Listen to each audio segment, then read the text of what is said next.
the love that my Uncle Garland had to give. Beautiful person, Yes. Come from a beautiful family. I love you. In this time of need, let us look to him who orders our steps and truly cares for us. Just know that he will get you through this sorrowful time. The Meadowbrook Farm Homeowners Association would like to express our deepest sympathy in the passing of your loved one, our dear friend and neighbor. We want you to know that he will be truly missed. He could be seen every day walking his dogs, Cinnamon and Little Bits, throughout the entire neighborhood. Garland would talk to everyone he met. He would always let the Homeowners Association know if something was not right in the community or if anything he felt was important to share with his neighbors. It has been our pleasure to know him. We want you to know that we are here for you. Our thoughts and prayers are with you. John 14:1-4 says, "Let not your hearts be troubled. Believe in God. Believe also in me. In my Father's house are many rooms. If it were not so, would I have told you that I go to prepare a place for you?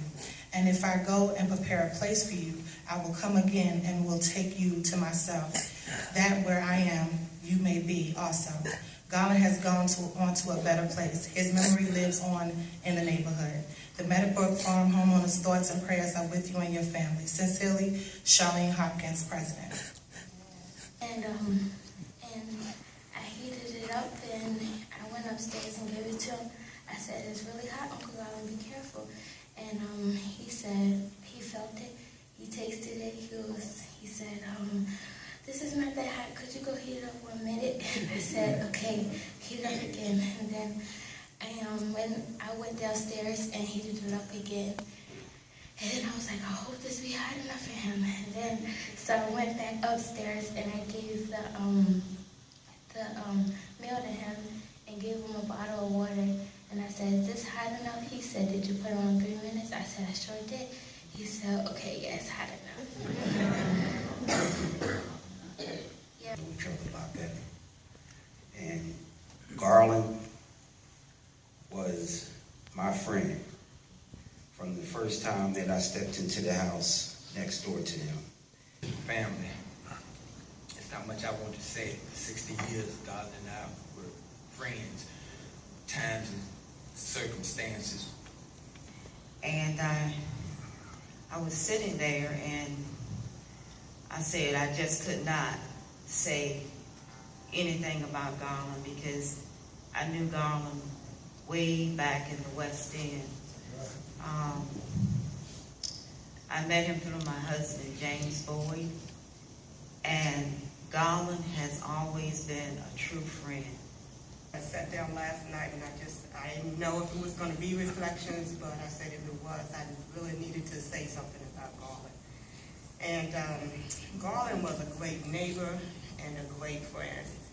And it's really something because just this, at Christmas time, I would think about Garland. He would be on my list. He's not even in my family or anything, but he was just such a good friend. He was always there to help, to do anything. The Bible says to be absent from the Lord is to be absent from the body is to be present with the Lord. Yeah. So I can find joy in knowing that Garland is with the Lord. I know he's up there having all kinds of conversations with the Lord and with his family and with his friends. He's always got a lot to say.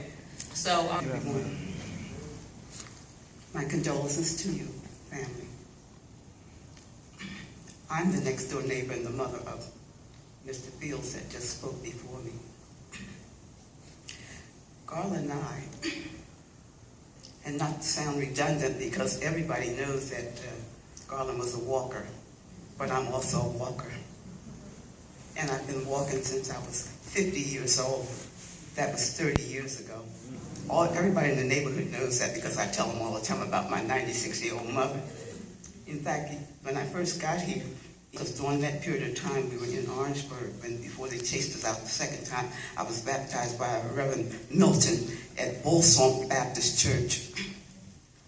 When I got to Nazareth Baptist Church about 2 years later, Mrs. Jackson was the one that caught me coming about the pool as I'm having my second baptism. Mrs. Jackson ended up my next door neighbor's nanny. And this is now, I'm 11 years more. I'm in my late 20s. And Mrs. Jackson, the same woman who brought me up out of the pool, said, Nazareth Baptist Church, because I'm like that. I can put a picture in my mind and bring you back to where I was.